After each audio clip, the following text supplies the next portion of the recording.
Buenos hermanos, muy buenos días.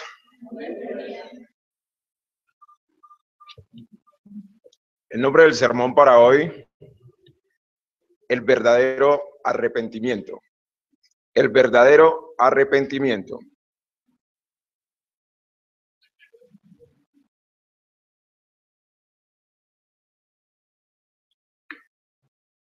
Vamos entonces a Mateo capítulo 3, versículo del 1 al 3. Leeremos la palabra y le pediremos al Señor que nos dé dirección en esta mañana. El verdadero arrepentimiento. Dice la palabra de Dios, Mateo 3, versículo del 1 al 3.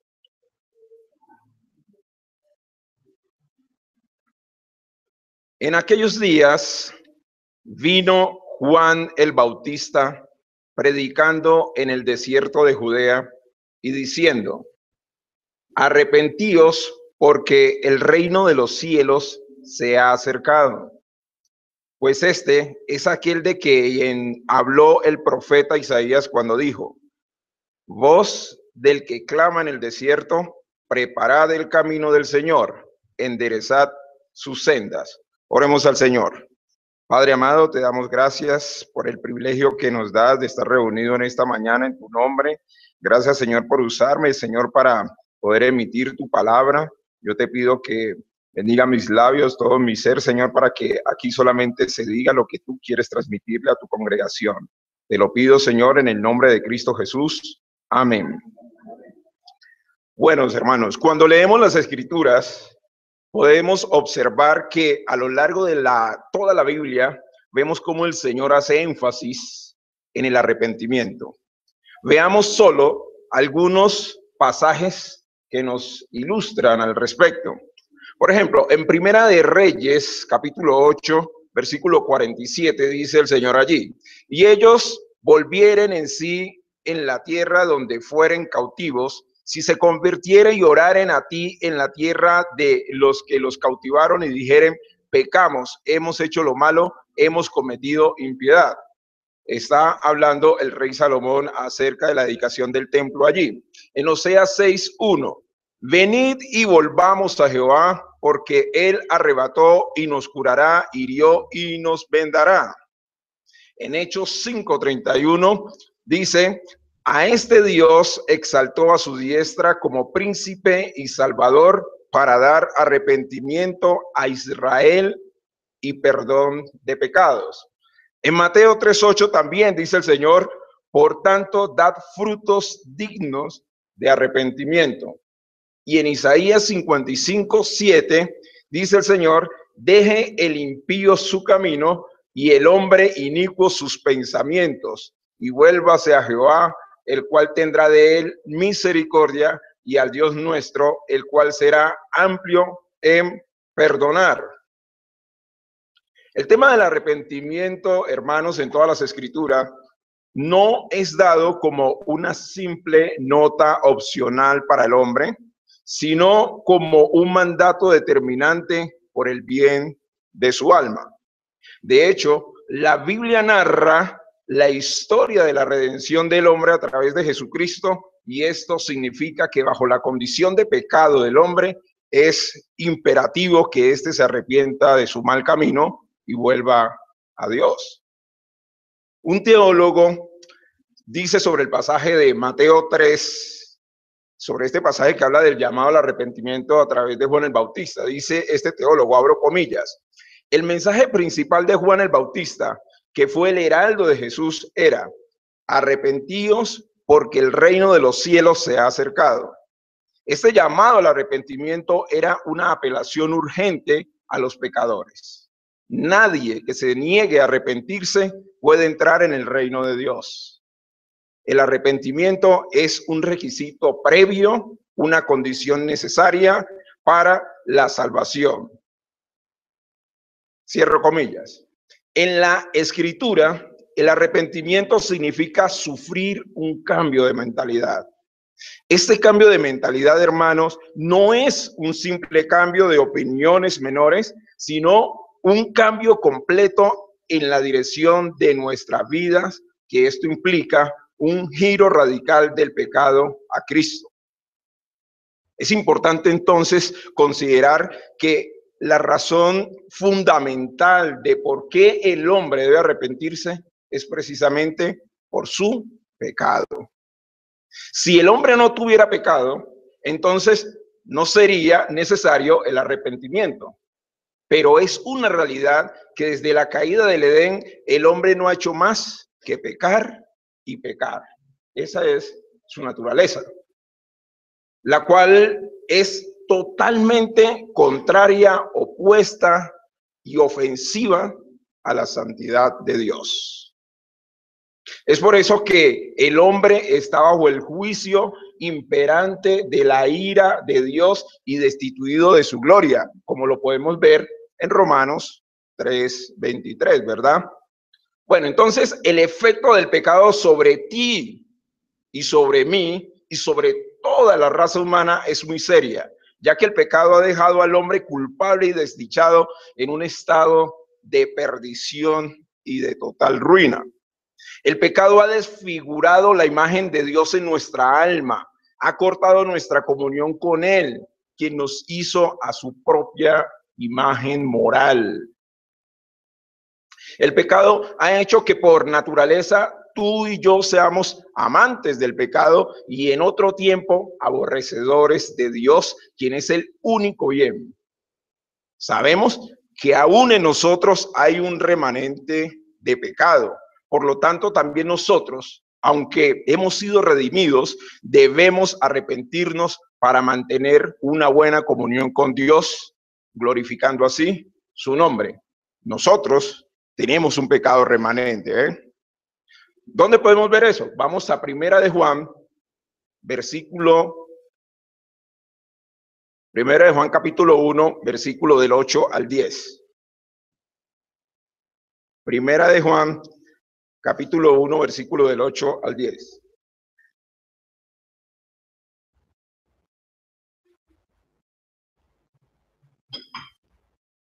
Dice la palabra de Dios: si decimos que no tenemos pecado, nos engañamos a nosotros mismos y la verdad no está en nosotros.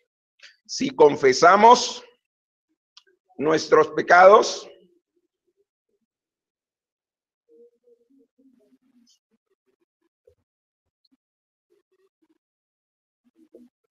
perdón.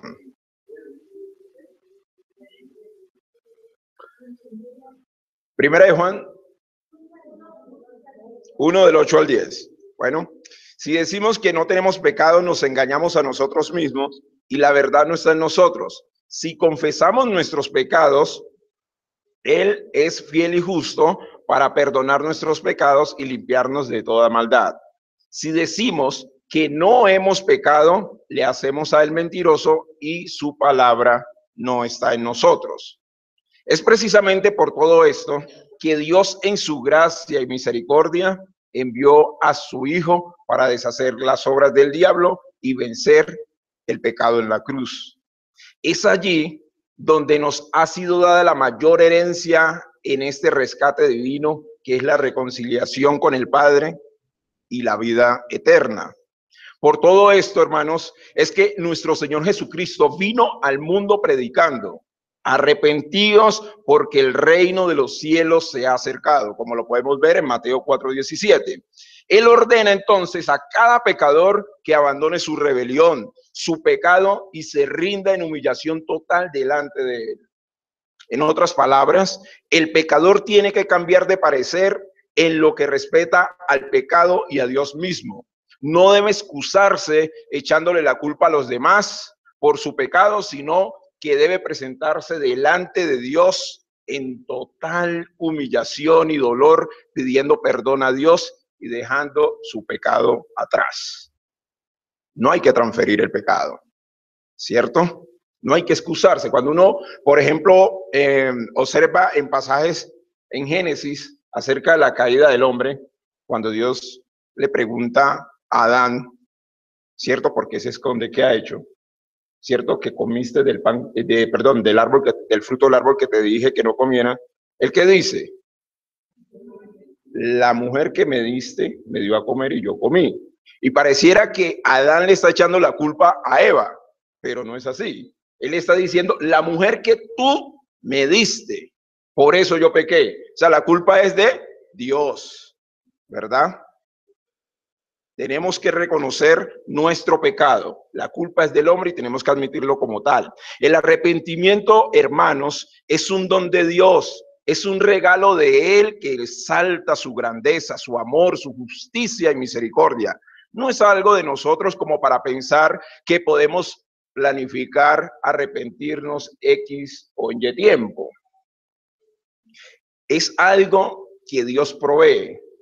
Cuando miramos, por ejemplo, en Hechos de los Apóstoles, en el capítulo 11, 18, dice el Señor, en Hechos capítulo 11, 18, dice, entonces, oídas estas cosas, callaron y glorificaron a Dios diciendo, de manera que también a los gentiles ha dado Dios arrepentimiento para vida. Dios es soberano, como bien lo decía el hermano John esta mañana, ¿verdad? Dios es soberano en todo y nosotros somos responsables. Dios provee el don del arrepentimiento y nosotros tenemos la responsabilidad de dar fruto de ese arrepentimiento. ¿Por qué? Porque eso glorifica a Dios, quien lo provee y quien nos restaura y nos consuela. El arrepentimiento nos debe llevar a confesar los pecados delante de Dios y a las personas a las que hemos ofendido, si es el caso. No debemos esconder nuestro pecado, sino que debemos hacernos responsable de esto, abriendo nuestro corazón a Dios y pedirle que nos perdone y nos rescate. Al hacer esto de manera genuina, estamos manifestando nuestra lealtad y dependencia y humillación delante de Él. Hermanos, el arrepentimiento también lleva a renunciar al pecado. Si realmente nos arrepentimos del pecado cometido, debemos tomar la determinación de luchar contra este mal y no volverlo a cometer. La persona demuestra que su arrepentimiento es real, andando en la senda de justicia y en auténtica santidad. De lo contrario, podríamos decir que estamos viviendo un falso arrepentimiento delante de nuestro Dios. Si no nos arrepentimos y no andamos en santidad, podemos correr el riesgo también de que nuestro corazón se endurezca y terminemos apostatando de la fe. Recuerden que sin santidad nadie, absolutamente nadie, verá a Dios. Ahora bien, hermanos, cuando observamos las escrituras con detalle, llama la atención que el Señor providencialmente nos ha dejado ejemplos claros, casi comparativos de personas que bajo circunstancias o características similares demostraron un verdadero arrepentimiento. Pero en contraste, vemos que otros o no se arrepintieron o tuvieron un falso arrepentimiento. En la Biblia uno ve muchos de esos pasajes. Por eso, en este sermón, con el fin de analizar el tema del arrepentimiento, vamos a ver a la luz de las Escrituras cada uno de estos ejemplos que hemos escogido y que pueden verse como un contraste para identificar el verdadero arrepentimiento. Pidamos a Dios que nos haga reflexionar de esto para que a la luz de su palabra identifiquemos si hay algo que podría estar mal en nosotros al considerar que sí nos estamos arrepintiendo cuando en realidad puede ser que no.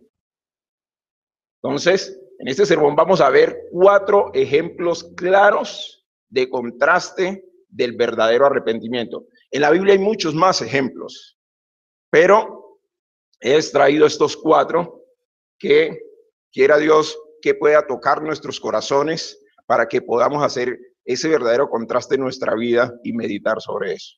Entonces, son 4 contrastes del verdadero arrepentimiento. Entonces vamos a ver el primero. El primer contraste del verdadero arrepentimiento es el contraste de 2 reyes, David y Saúl.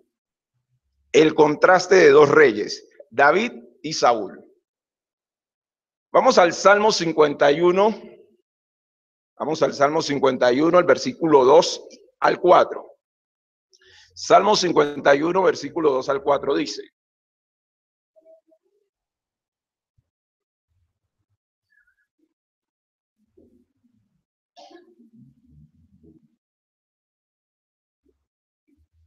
Dice, lávame más y más de mi maldad y límpiame de mi pecado, porque yo reconozco mis rebeliones y mi pecado está siempre delante de mí.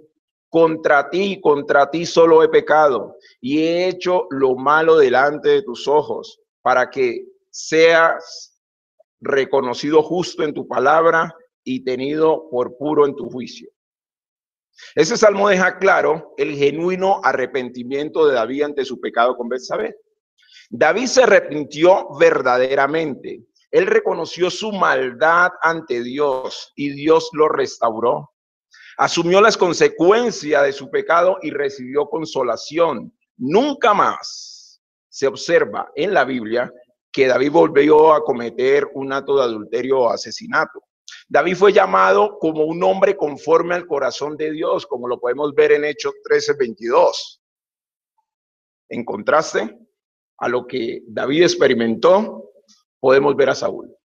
Saúl, quien también había sido rey de Israel, fue desechado por Dios. Saúl pecó delante de Dios porque era un hombre que no amaba a Dios. Era un hombre ególatra, llevado por su propio parecer, envidioso y codicioso.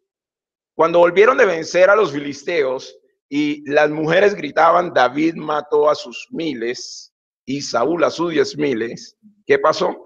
Esto lo enardeció, ¿verdad? Lo llenó de envidia y lo llenó de envidia. Y tanto fue la ira de Saúl que quiso matar a David, ¿verdad?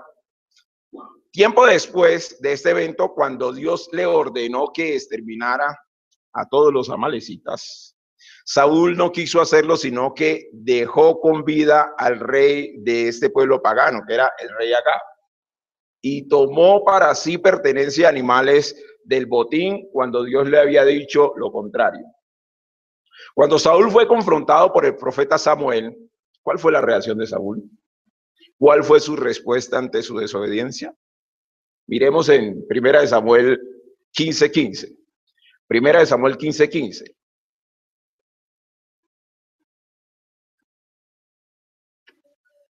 Primera de Samuel 15:15 dice, y Saúl respondió, de Amalec los han traído, porque el pueblo perdonó lo mejor de las ovejas y de las vacas para sacrificarlas a Jehová tu Dios, pero lo demás lo destruimos.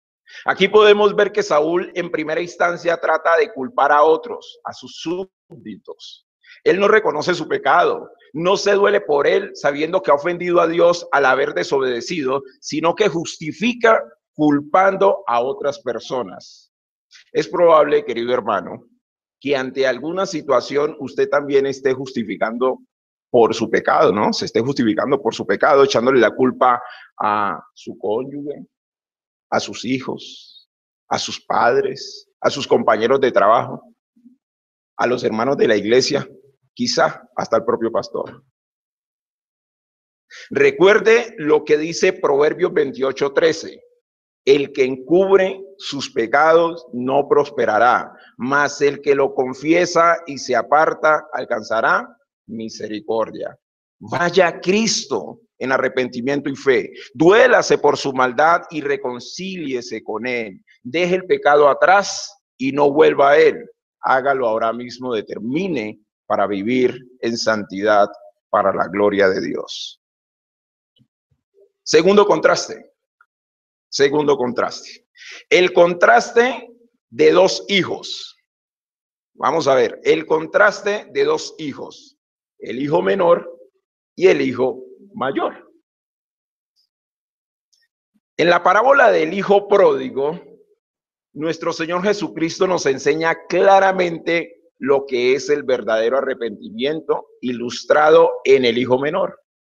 Todos conocemos la parábola del hijo pródigo, ¿verdad?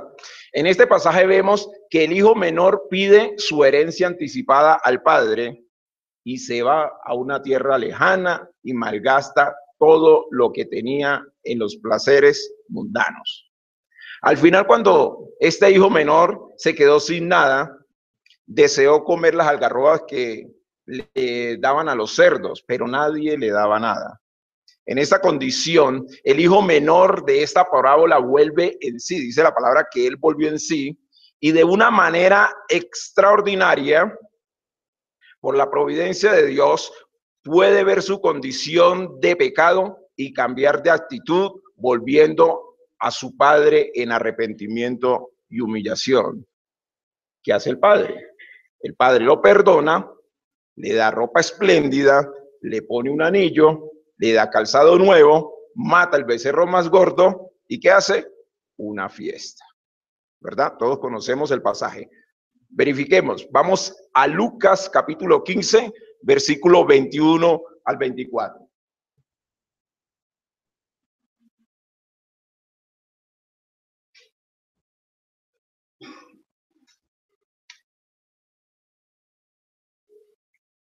Lucas 15, 21 al 24.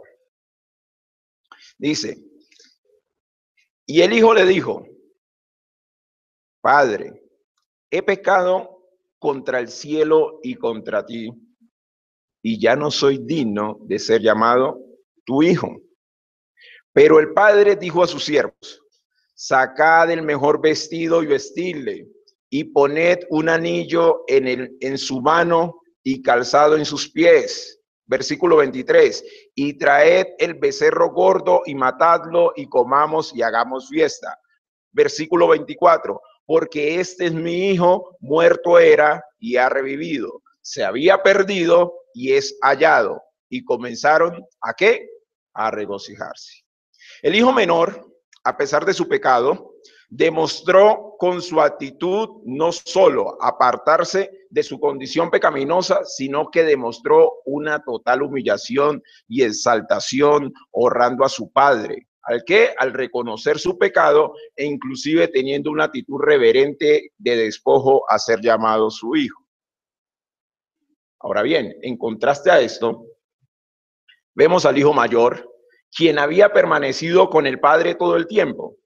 Al darse cuenta de la fiesta de su padre que le estaba haciendo a su hijo en la celebración por haberlo recuperado, este hijo mayor no se regocija también por esto, sino que se enoja y le reclama a su padre, hostigándole y casi que tratándole de injusto. El padre, lleno de amor, viendo la condición de su hijo mayor, va a él y lo invita a entrar a la fiesta, pero al parecer el hijo mayor no accede. Esto no lo sabemos realmente porque pues la Biblia no nos lo muestra, pero por la situación y el enfado del hijo mayor es claro que no buscaba pues honrar al padre. Vamos a Lucas 15, 28, 30. Estábamos allí. Lucas 15, 28, 30. ¿Qué dice? Entonces se enojó y no quería entrar. Salió por tanto su padre y le rogaba que entrase. Mas él respondiendo dijo al padre, he aquí tantos años te sirvo, no habiéndote desobedecido jamás, y nunca me has dado ni un cabrito para gozarme con mis amigos. Pero cuando vino y escuchen eso, no mi hermano, sino tu hijo, que ha consumido tus bienes con rameras, has hecho matar para él el becerro gordo. Esta actitud del hijo mayor pone en evidencia el corazón de maldad de un hombre que, aunque ha estado viviendo con su padre, nunca le amó. Este hermano mayor no estaba con él por quien era su padre, sino por su propio beneficio. No le importaba el dolor de su padre al verlo sufrir por la ausencia de su hermano menor. No le importaba que su padre sufría por esto. Tampoco le importó el gozo de su padre por haber recuperado pues a su hijo. Él solamente estaba enfocado en sí mismo, en sus propias necesidades y deseos. Este hijo mayor estaba muy lejos de saber que estaba pecando contra su padre y en efecto, por lo que muestra la Biblia, él no se arrepintió. Este hijo mayor es el vivo reflejo, hermanos, de la vida religiosa de las personas que dicen amar a Dios, pero en realidad se aman a sí mismos. Pueden ir a la iglesia, compartir con los hermanos, dar sus diezmos, mostrar alguna obra de piedad, pero en realidad su corazón está lejos, lejos de Dios. No lo aman, buscan a Dios no por quien es, sino por lo que les pueda dar. Hermanos, esta historia del hijo mayor nos debe poner a reflexionar en cuanto a nuestra propia y a nuestra verdadera devoción a Cristo. Debemos vivir para la gloria de Él, no para nosotros mismos. El corazón es engañoso, hermanos, por lo tanto debemos revisar nuestras motivaciones. ¿Realmente nos estamos regocijando en Dios cuando vemos que un hermano está siendo prosperado y no nosotros? ¿Buscamos su gloria en medio de las dificultades y las pruebas? En medio de las necesidades, buscamos más crecer en la gracia de Dios que anhelar satisfacer nuestros propios deseos en este mundo. Debemos procurar entonces estar alerta y clamar a Dios en entendimiento que solo Cristo y solo en Él podemos regocijarnos en sus gracias a través del arrepentimiento. Amar lo que Él ama y aborrecer lo que a Él aborrece. Contraste número 3. Contraste número 3. El contraste de dos discípulos. El contraste de dos discípulos, Pedro y Judas. También conocemos la historia de los dos discípulos, ¿verdad? Pedro, uno de los discípulos del Señor, era un hombre emocional que amaba a Jesús. En un acto de emocionalismo en el aposento alto, luego de que nuestro Señor Jesucristo le comentara que Satanás lo había pedido para zarandearlo como a trigo, Pedro responde que él iría no solamente a la cárcel, sino hasta la muerte si fuera necesario. Jesús le dice que antes que el gallo cante, Pedro lo negaría 3 veces. ¿Y qué pasó? Efectivamente, Pedro, después que arrestaron a Jesús y al verse presionado y abrumado en medio de esa situación, negó a nuestro Señor tal como él lo había dicho. La situación es bien especial porque en medio del acto del pecado de negación, Pedro cruza su mirada con la mirada compasiva de Jesús. Y en ese mismo momento y en ese mismo acto, el corazón de Pedro se ve dolido por su pecado, sale del lugar. ¿Y qué pasó? Llora amargamente. Vamos a Lucas 22. Lucas capítulo 22, versículo del 60 al 62. Lucas 22, 61, 62. Dice: entonces, vuelto al Señor, miró a Pedro, y Pedro se acordó de la palabra del Señor que le había dicho antes: antes que el gallo cante, me negarás 3 veces. Y Pedro, saliendo fuera, lloró amargamente. Pedro aquí demostró su profundo dolor por haber negado a Jesús. Este mismo hombre, quien sucumbió a ese pecado, fue el mismo hombre que años después, luego de su predicación en Pentecostés, se convertirían cientos de almas al Señor. Pedro se arrepintió de su pecado y la demostración fue que nos dejó un verdadero legado en la institución de sus escritos y la consolidación de la iglesia, como todos los demás discípulos que amaban a Jesús. Ahora bien, en contraste a esto, vemos al otro discípulo, Judas Iscariote, quien anduvo mucho tiempo al lado de Jesús y lo traicionó entregándolo por 30 piezas de plata. Judas, al igual que Pedro, después de su pecado pudo arrepentirse y clamar a Dios en un acto genuino de dolor por haber traicionado al Mesías. Sin embargo, esto no fue así. Es importante entonces, hermanos, tener en cuenta que el pecado de robo y codicia ya era habitual en Judas. Dice la palabra de Dios en Juan 12:6 que Judas ya estaba acostumbrado a sustraer dinero de la bolsa. Así que este acto de entregar a Jesús por las 30 piezas de plata era la manifestación de lo que ya estaba en el corazón de Judas. Esto demuestra que Judas tuvo la oportunidad de meditar en su maldad y no lo hizo. Él pudo arrepentirse antes de este evento de entregar a Jesús y aún después, pero no lo hizo. En el momento en que Judas vio que condenaron a Jesús luego de haberlo entregado, pareciera que Judas estaba dolido por su mal en arrepentimiento, pero en realidad Judas se amaba a sí mismo. Judas sintió remordimiento por haber traicionado a Jesús y en ese acto no clamó a Dios en arrepentimiento, sino que en una instancia de egocentrismo quiso calmar su conciencia ahorcándose. Eso Judas. No era un arrepentimiento, sino un acto de remordimiento realmente. Esta situación, hermanos, es algo en lo que debemos reflexionar profundamente. Una persona puede decir que es cristiano por muchos años, por mucho tiempo predicar el evangelio de Cristo, venir a la iglesia, andar con los demás hermanos y profesar su fe ante el mundo. Pero es posible que se engañe a sí mismo haciendo concesiones en lo íntimo con algún pecado habitual que lo tiene esclavizado. Y aunque diga que es cristiano y se porte como cristiano de manera superficial, tarde o temprano su pecado dará a la luz la muerte y quedará en evidencia que no era uno de los de Jesús.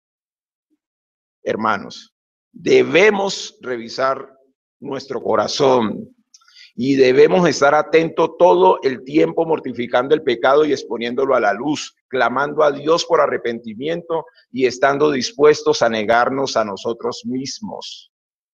Hay una salida para abandonar el pecado y esa salida la ha provisto Cristo en la cruz para que nos arrepintamos, corramos a Él y nos alejemos del mal. Cuarto y último contraste. El contraste de dos ladrones. El contraste de dos ladrones. Ladrón número 1, ladrón número 2. También conocemos la historia.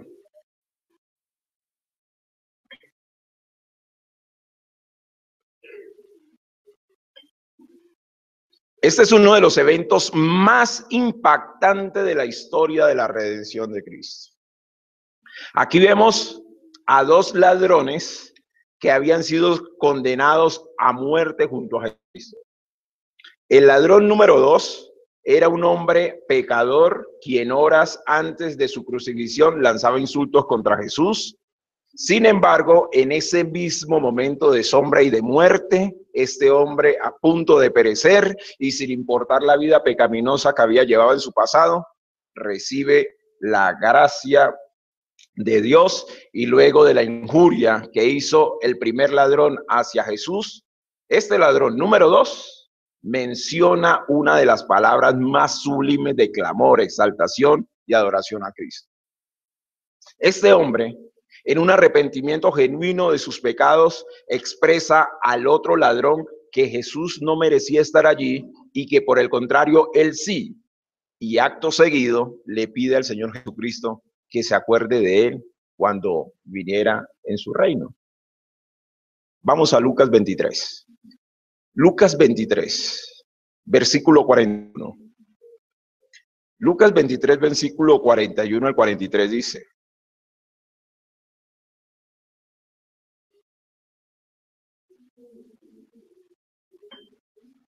Lucas 23.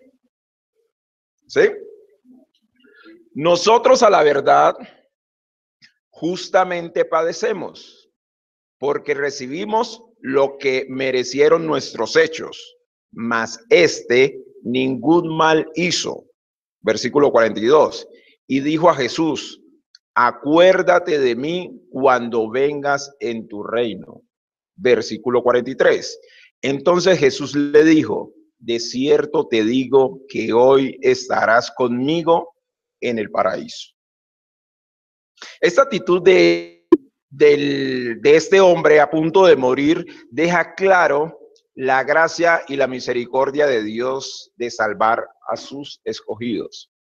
No es la general en las escrituras, pero este hombre solo le bastó con ver su condición deplorable de ruina y perdición, y de una manera sobrenatural en los últimos instantes de su vida le fueron abiertos los ojos espirituales para que en manifestación de arrepentimiento pudiera ver al Mesías como rey. Él mismo, este mismo que había sido crucificado, ese rey que había sido crucificado, vituperado, golpeado, burlado, envuelto en sangre, irreconocible como hombre, este ladrón lo vio como quien era, el Hijo de Dios viviente, la manifestación de la gloria de Dios hecha hombre. Allí estaba el ladrón contemplando su hermosura en medio de una imagen grotesca de muerte. En contraste, el ladrón número uno, quien también iba a morir, no se dolió por su maldad, aún en ese estado de deplorable desesperanza terrenal. Este ladrón no pudo ver que toda su seguridad superficial de vida se estaba terminando, y al contrario de arrepentirse de su maldad, continuó insultando al Dios de la creación. Este hombre estaba al lado del Mesías, hermanos, el creador de todas las cosas, y no se arrepintió de su maldad. Prefirió seguir siendo esclavo del pecado en vez de buscar ser libre en Cristo. Este hombre estaba enceguecido por su pecado. En este punto deseaba una manifestación más bien sobrenatural del Mesías que complaciera sus deseos de orgullo y pecaminosidad para salir de esa situación en la que él se encontraba. Este hombre estaba centrado en sí mismo y quería utilizar a Jesús para satisfacer su propio deseo. Lucas 23:39. Miremos lo que dice. Lucas 23:39. Y uno de los malhechores, ¿sí? Lo tenemos, Lucas 23:39. Y uno de los malhechores que estaban colgados le injuriaba diciendo: si tú eres el Cristo, sálvate a ti mismo y a nosotros. Hermanos, representa la ceguera espiritual del hombre depravado, que aunque lleva una vida de esclavo del pecado, cree que es libre. Es el mismo hombre que a lo bueno le llama malo y a lo malo le llama bueno. Él estaba al lado del Mesías y en su condición de muerte ni siquiera ahí se arrepentía. Este hombre estaba a punto de perecer. Estaba a punto de perecer para siempre y estaba a punto de ser arrojado a las llamas del infierno. Y aún así se mantenía en su orgullo.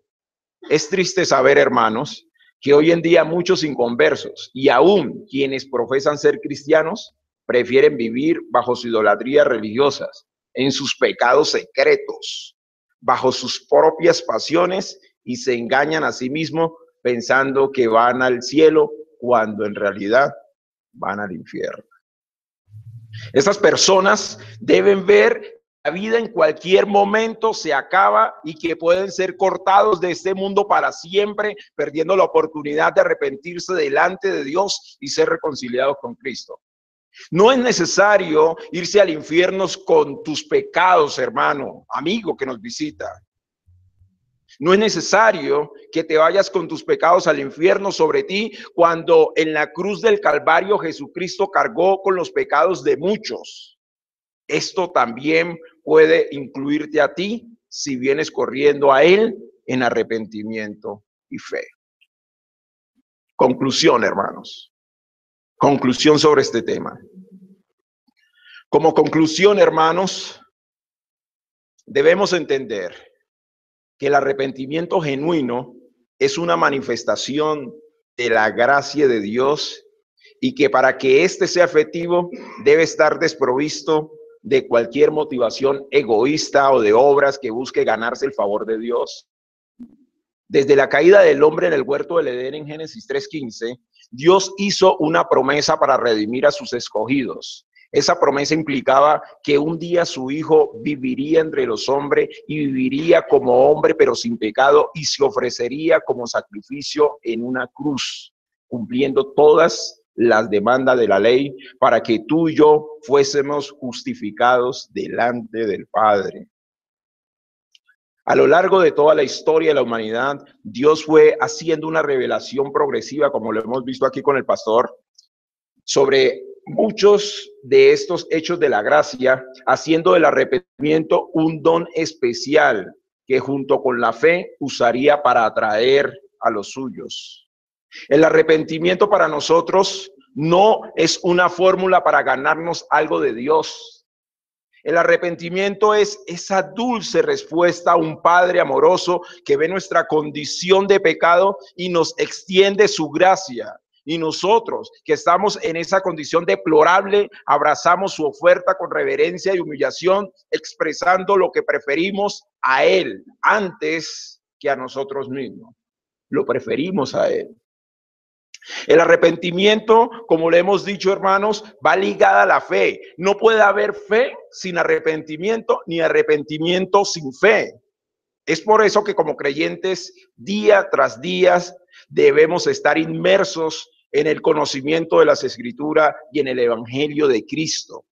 Si realmente queremos dar frutos de arrepentimiento, lo primero que debemos hacer es mantener una constante dependencia de Dios en oración y estudio de su palabra.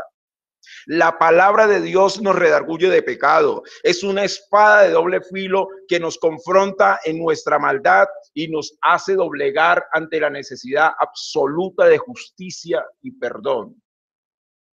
Ahora bien, para los amigos que vienen y nos visitan, para los que están escuchando este sermón a través de la emisora o a través de los medios de internet,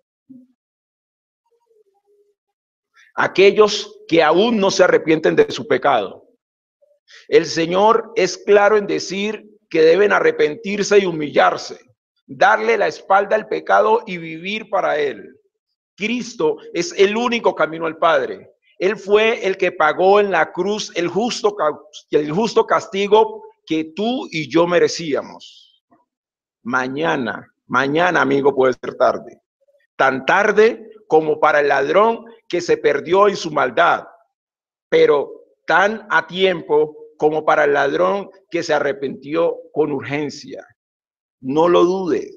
Dile a Cristo que perdones tus pecados, cambie tu corazón y te dé una nueva vida en la que Él sea glorificado. Él es el que dice en Lucas 15:10, Él es el que dice en Lucas 15:10, que hay gozo delante de los ángeles de Dios por un pecador que se arrepiente. Oremos, hermanos. Señor, te damos gracias por tu palabra, gracias, Señor, por instruirnos en el arrepentimiento. Señor, sabemos que no podemos vivir sin ti porque dependemos de ti. Si nos falta tú, Señor, nos falta todo, Señor, para constituirnos realmente en lo que verdaderamente somos como hijos tuyos, para tener valor y significado en este mundo, Señor. Gracias, Señor, por habernos concedido el don del arrepentimiento, Señor. Gracias por habernos salvado, Señor. Sabemos que todo lo que vivimos en este mundo, Señor, no es nada comparado con la eternidad cuando estemos contigo, disfrutando de tu presencia eternamente. Gracias, Señor, en este tiempo. Te pedimos, Señor, que colme, Señor, el corazón de los que aún no se arrepienten para que vengan a ti en arrepentimiento y fe por la obra de redención en Cristo Jesús. Amén.